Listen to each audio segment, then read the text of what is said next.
Today on CityCast Nashville, here's a piece of Nashville history you probably didn't learn in school. The city of Nashville once owned enslaved people. Historian and author Betsy Phillips joins us to share their stories and discuss how our city is beginning to recognize their contributions and honor their legacy, including the recent installation of a memorial bench at Nashville City Cemetery. Content warning.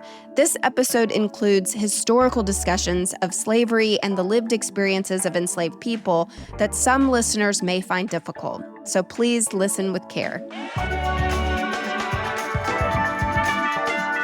It's Monday, June 29th. I'm Marie Cecile Anderson, and this is what Nashville's talking about.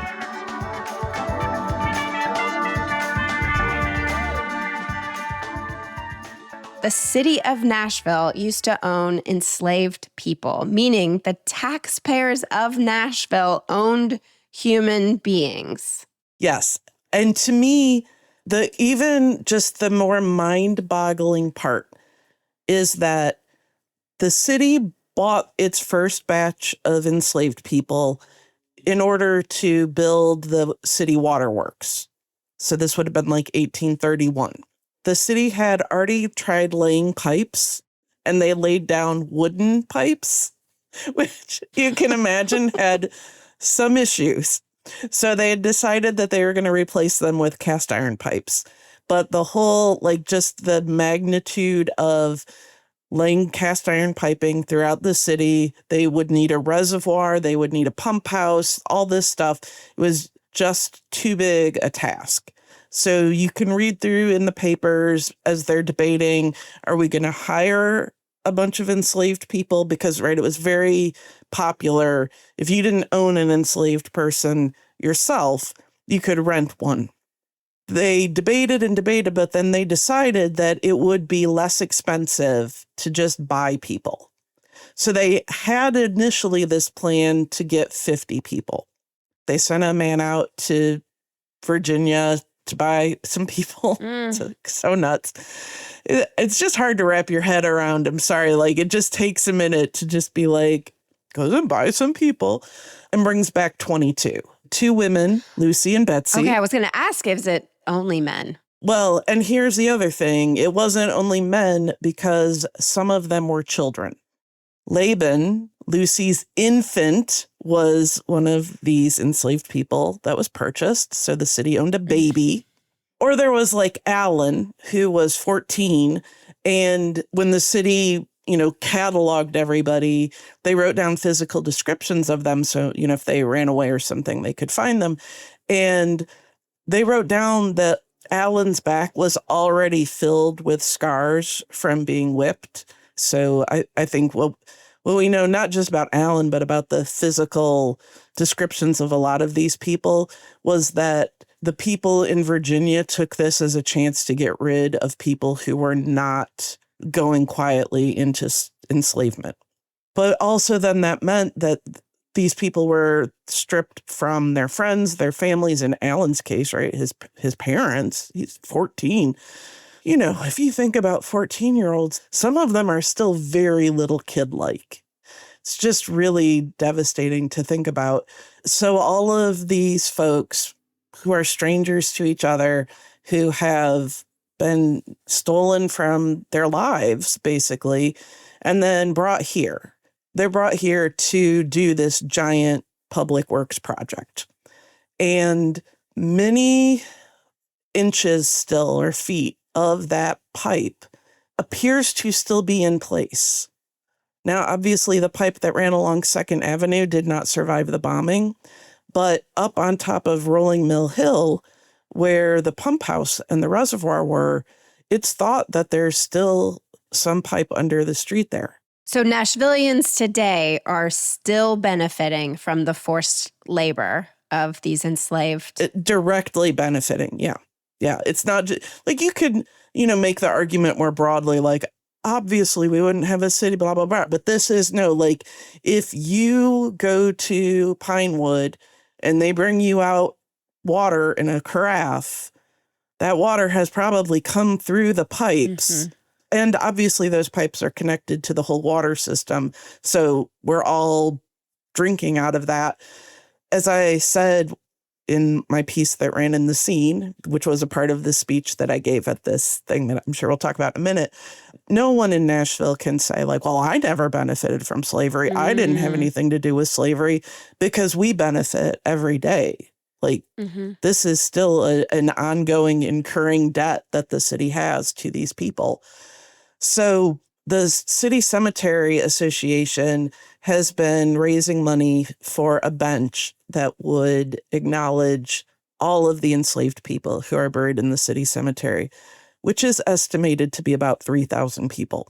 And they're buried throughout the cemetery. There was a section of the cemetery that was known as the quote-unquote Negro lot, but a lot of white families had like their mammies just buried in their family plots in unmarked graves.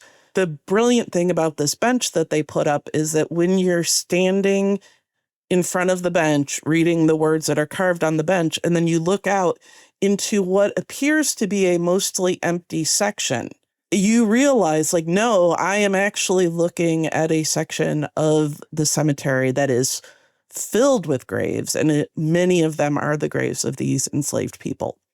So at the dedication of the bench, which I have to say was one of the most amazing civic things that I have ever been to in Nashville, there was just this sense of solemn joy throughout the whole thing as we all came together as a community to hear about the lives of enslaved people, to be able to honor the people who we knew were buried in the cemetery. And I know from talking to organizers that they were expecting like maybe 30 people would show up. And I think that there were easily 100, if not more.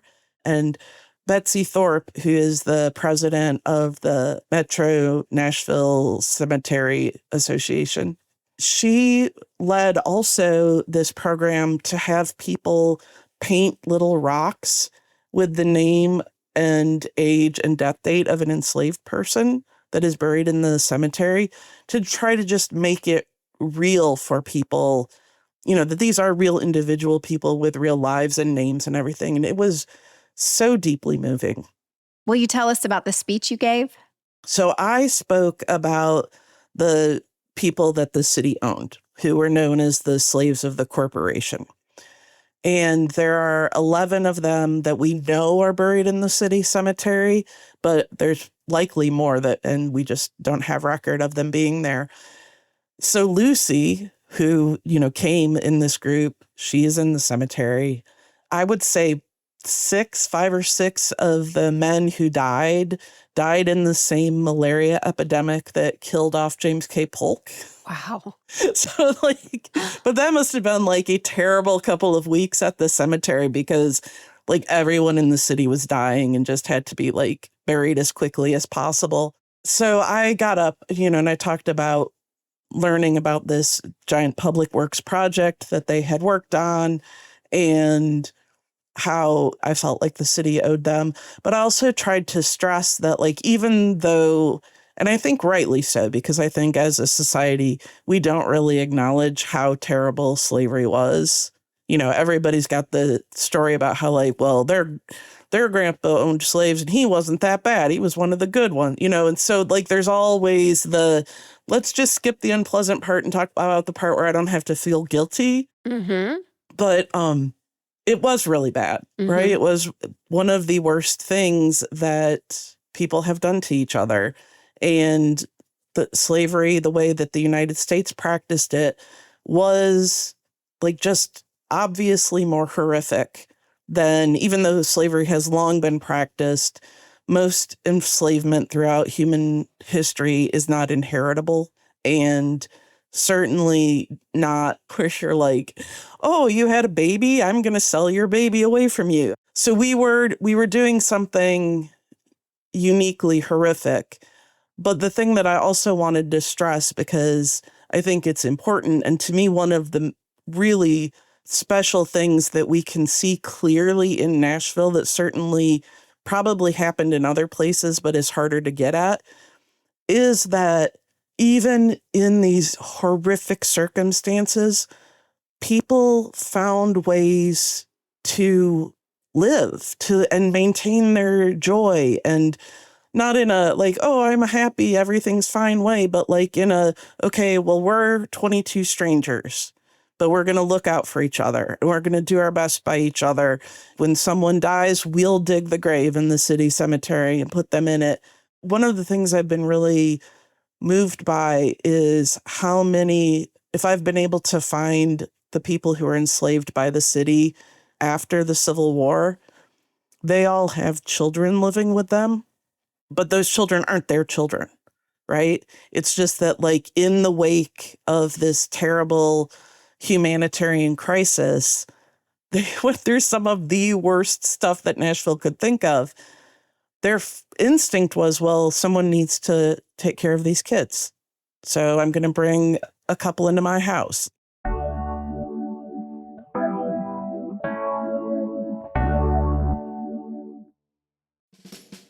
Looking for a fun way to celebrate the 4th of July? Adventure Science Center has got you covered with Red, White, and Boom happening July 4th from 6:30 to 10 p.m. Celebrate the 4th of July with a night of science, sparkles, and skyline views at Adventure Science Center. You'll get after-hours access to the exhibits, themed hands-on science activities, live science demonstrations, a DJ, outdoor games, and one of the best views of Nashville's fireworks from the Science Center lawn. Hungry? Bring your own picnic or grab a bite from Daddy's Dogs, the Science Center's new Strata Cafe, or Vega frozen yogurt treats. There are 4 ticket options to choose from, including event-only admission or admission paired with a special show in the planetarium, featuring showings of Night Watch, the Pop Till You Drop Laser Show, and Laser David Bowie. And here's a bonus, parking is included with your ticket. To learn more and get your tickets today, visit adventuresci.org.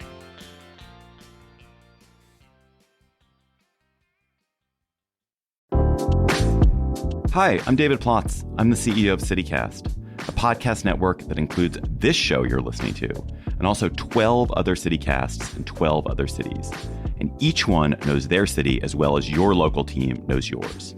So isn't it time we connected them? Don't you want to know how they're tackling their bike lane problems and housing challenges and sidewalk dog poop crises? That's why I'm hosting a new podcast called Your City Could Be Better.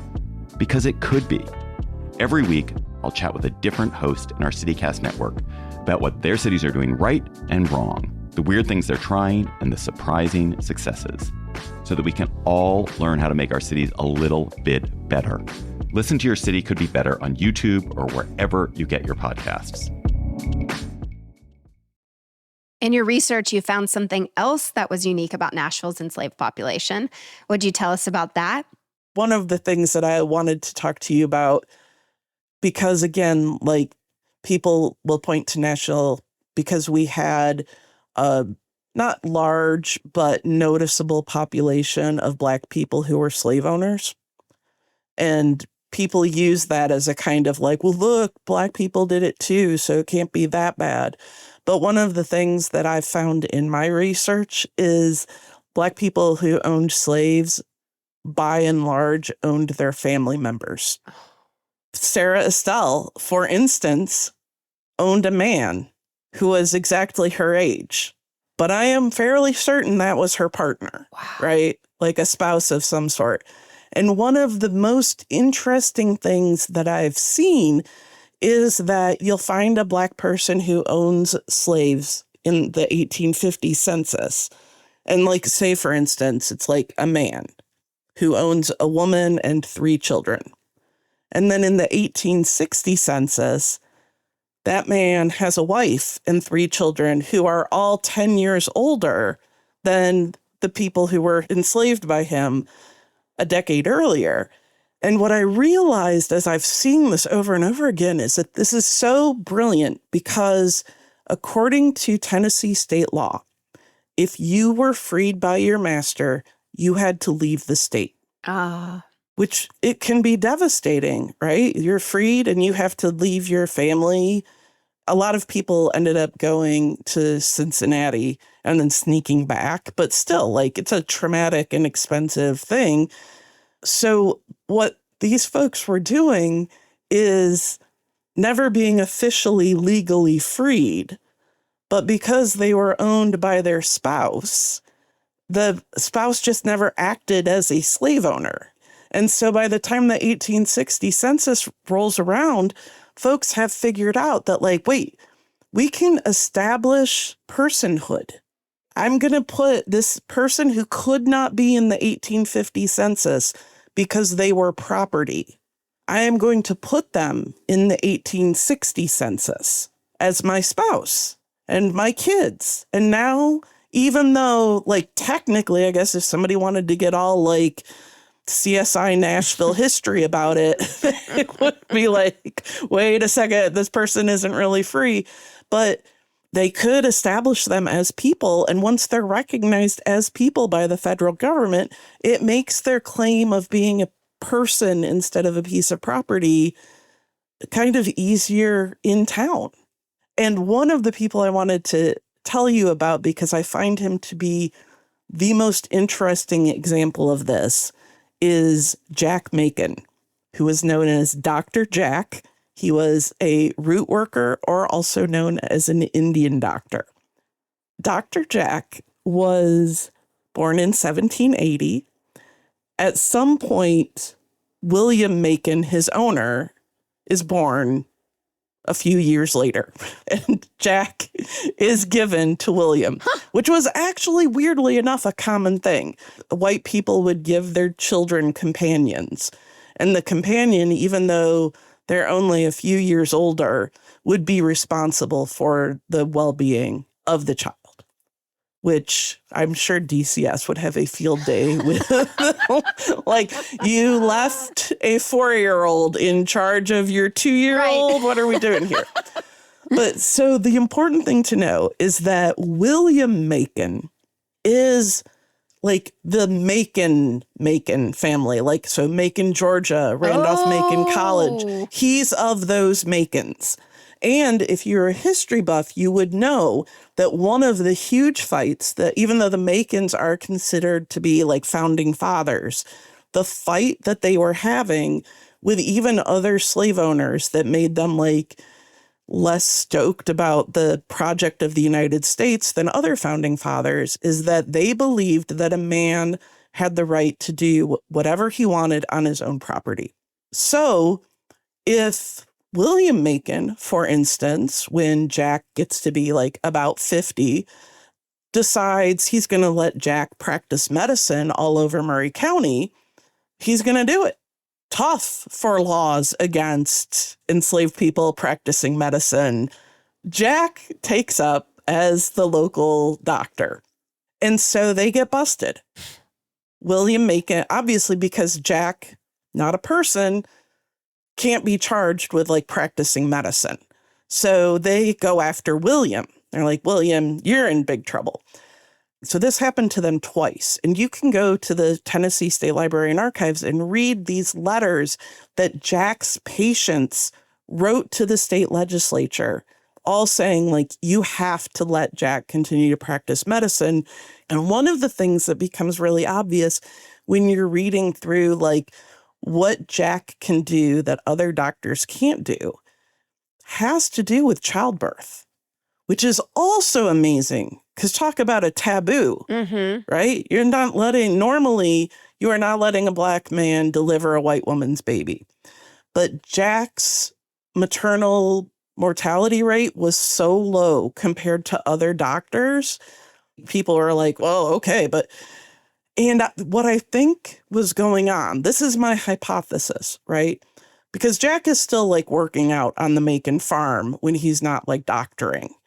So you're about to have a baby and your spouse is like, hey, William Macon, can you send Jack over here to deliver Marie's baby? William goes to Jack and says, hey, go clean up and go check on Marie. He can't go out looking shabby.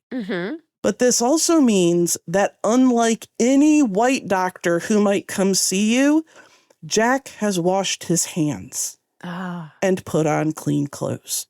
Wow. I don't want to downplay. I think he's also a very skilled physician, but just the fact that, like, inadvertently, before, the theory of germs, he was just cleaner than other male doctors who might come to help. So the second time that William has been reported to the state legislature for letting Jack practice medicine, at this time they're down in Murray County. And they, weirdly enough, move over by Memphis, both of them. But then William kind of vanishes from the historical record. And Dr. Jack, no last name, so we know he has not been freed, shows up in downtown Nashville. In his little office, Dr. Jack, Indian doctor, he advertises in the papers within eyesight of the very state legislature that has been trying to shut him down now for like a decade. Oh, Right. Which I love so much. So Dr. Jack spends like his last years doctoring to the people of Nashville. When he dies and they put him in the city cemetery, his death record lists him as a free man of color. I love this, and too, because it shows like another way that people were trying to figure out kind of how to work around slavery. So like Jack remains enslaved, but without a master that anybody can get a hold of, they kind of have to let him do what he wants because there's no one to hold accountable. Like I said, I'm sure this happens throughout the South, but we are very fortunate in Nashville because of the kinds of records that we have to be able to see so many instances of this. And those kinds of stories, I wish we told more of them as a city. I wish more people knew them because slavery is one of just the greatest and most tragic crimes that our society has perpetrated. But hidden behind that tragedy are these stories of resistance and of finding a way from no way and building community and like figuring out how to make something for yourself, even when every pressure on you is for you to be nothing and for you to have nothing. Betsy, is there one more story you'd like to tell us? Salem Mason was one of the men the city bought in 1831. And then he worked for the waterworks until like 3 years before he died, and he died in 1901. If you just count how long he worked at the waterworks, even though he only was paid to work at the waterworks for like 30 years, he was like a 60 to 70 year employee of the city of Nashville. But before he died, he gave an interview to the Banner where he talked about his life with the waterworks. But what you realize is like he felt very invested in Nashville. Like he knew he was building the city and not in a way that enslavement could strip from him. They could deny everything to him, but he in his own self knew like, you have water because of me. It's still, I think, such an important thing for us to recognize that, like, he has a kind of dignity to him because he's proud of his hard work and he knows the value of his contribution. What's next? How do we keep telling these stories so they aren't forgotten? One of the things that I am really hopeful about is I think that there hasn't been anything in the city to specifically honor the slaves of the corporation. This bench is one of the first public memorials. It's not specifically for them, but obviously it's kind of the first thing that they are included in. But we're also working towards figuring out some other ways to honor them. And I think we're going to start with Salem Mason and Alan Beasley and Jim Henderson, who are the three guys who worked for the waterworks all along. Since we know about them, probably the most about them because they lived into emancipation, I think we're going to start with trying to figure out how to specifically honor them. And then I'm working on some stuff. Linda Wynn, who is the president of the Metro Historical Commission, is working on some stuff. And Dr. Leah Rotha Williams, who is the city historian, is working with deeds and stuff to try to figure out who all were enslaved by the city, what their names were, what happened to them, and just try to nail down like the scope, because we know it had to be more than those 22 people, because there are people buried in the city cemetery who are too young to have been in that first group.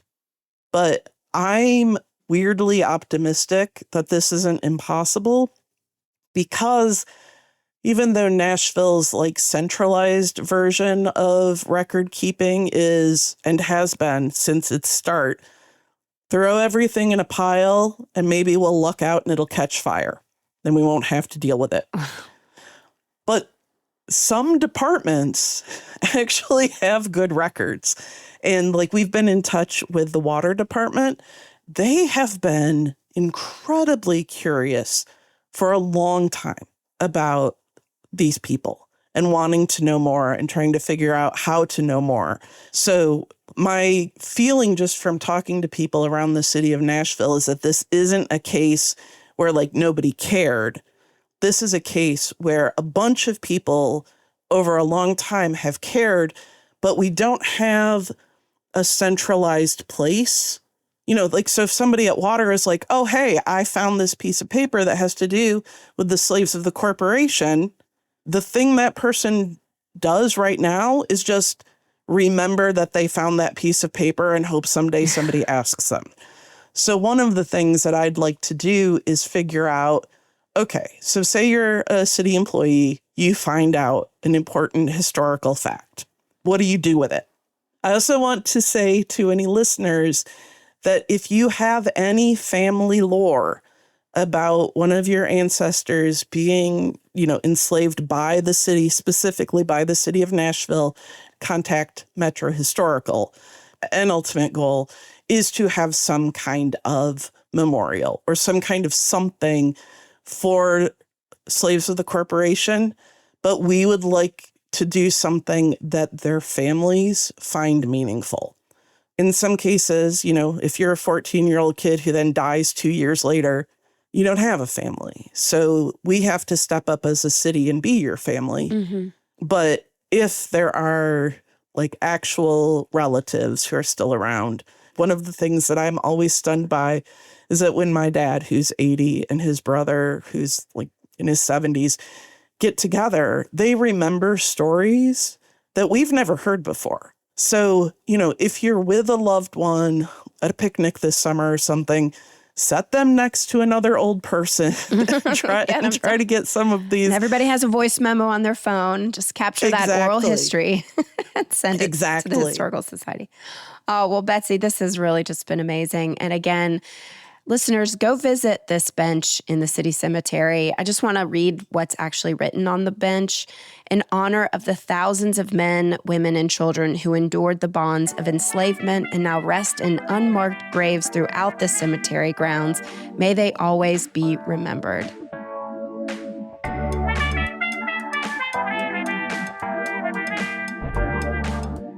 That's all for today here on CityCast Nashville. And don't forget, you can support this show and get great perks by becoming a CityCast Nashville neighbor at membership.citycast.fm.